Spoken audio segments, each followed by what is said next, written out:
Anem a fer el galop d'entrada. Què és el galop d'entrada?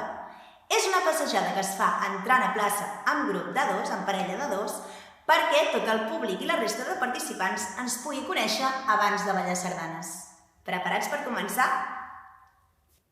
Ens situarem de dos en dos per parelles, un darrere l'altre, preparats per començar el galop d'entrada a la plaça.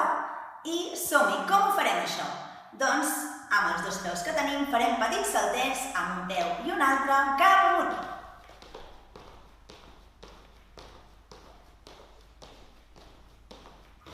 Sí? Superbé! I ara, doncs, anirem cap endavant i us posarem un exemple que veureu a continuació.